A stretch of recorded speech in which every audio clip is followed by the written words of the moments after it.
Saudari-saudara yang dikasihi oleh Tuhan, kita sekarang merayakan hari Minggu Advent yang keempat. Suatu hari yang semakin mendekati perayaan Natal. Kita pernah dengar istilah bahasa Inggris blessing in disguise. Bahasa Latinnya felix culpa. Artinya kesalahan yang membahagiakan atau kesalahan yang menguntungkan. Bacaan hari ini mewakili suatu peristiwa felix culpa. Apa yang terjadi? Seorang perempuan yang sudah terikat perkawinan, walaupun belum satu rumah dengan suaminya, tiba-tiba mendapati dirinya hamil. Itu suatu hal yang mengerikan, apalagi terjadi di zaman orang-orang Israel masih memegang hukum Taurat. Risikonya ialah ancaman perzinahan, tuduhan perzinahan, dan hukumannya adalah dirajam batu sampai mati. Itu suatu bencana. Tetapi bencana ini akhirnya mempunyai ending yang indah. Happy ending kita sebut. Apa yang terjadi? Perempuan muda tersebut yang terancam oleh hukuman zina, hukuman rajam, justru akhirnya menjadi bunda Allah, bunda penebus. Itulah kisah Maria yang akan kita dengarkan dalam Injil hari ini. Nampaknya enak cerita tersebut. Nampaknya mulus. Kenyataannya tidak semudah itu. Maria tiba-tiba dihadapkan suatu pilihan ketika malaikat Gabriel datang kepadanya. Pilihan yang sulit.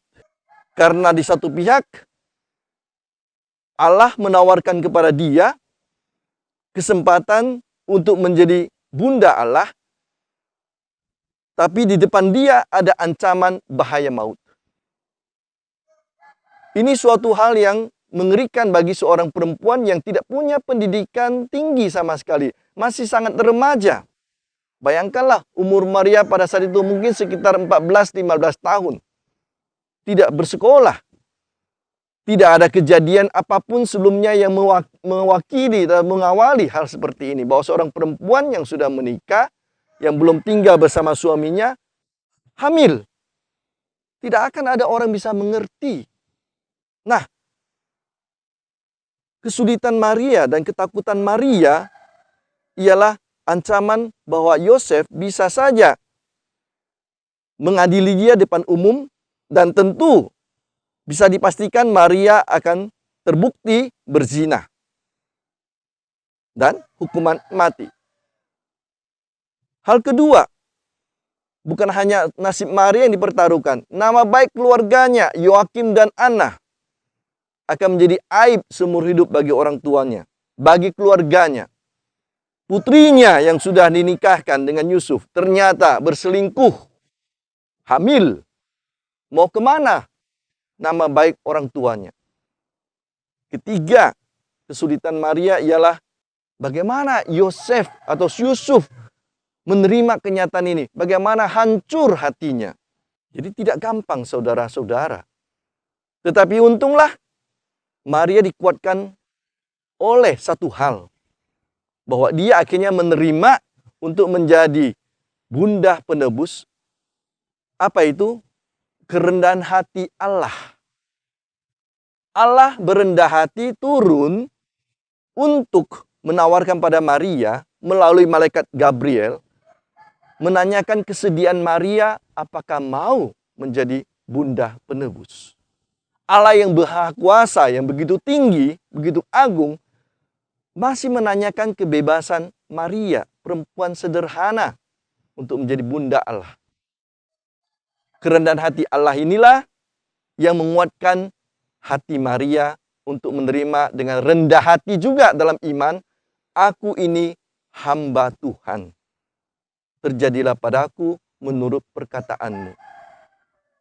Dan kerendahan hati Allah, Maria, akan menjadi nampak dalam hidup Yesus, anak yang dikandungnya. Ketika dalam surat Filipi dikatakan, Yesus mengosongkan dirinya, turun menjadi manusia, bahkan mati disalib. Kerendahan hati dan pengosongan Tuhan nampak sepenuhnya dalam diri Yesus.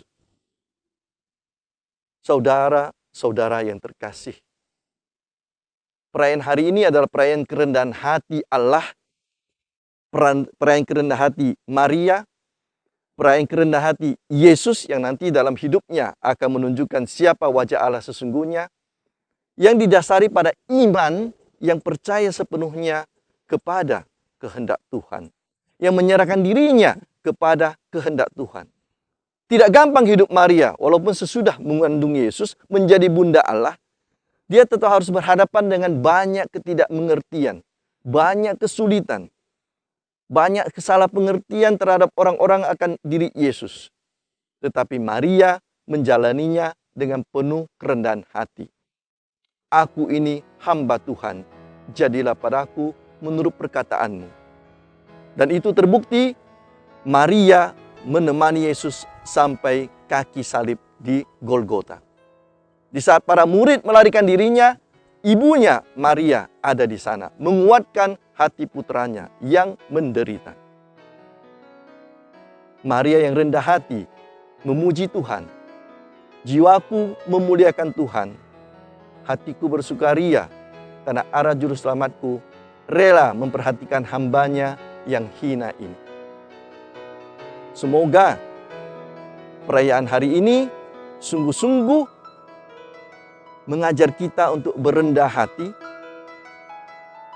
untuk menerima hidup kita dalam iman, menjalaninya dengan penuh kepasrahan kepada Tuhan, sehingga kita mampu melewati sejarah hidup kita, entah keadaan naik atau keadaan turun, senang atau susah, bahagia atau sedih, seperti Maria mampu menjalaninya dalam hidupnya bersama dengan Yesus, sampai Maria dimuliakan juga oleh Tuhan, naik ke surga dengan tubuh dan jiwanya, dan dimahkotai di surga sebagai Ratu Surgawi.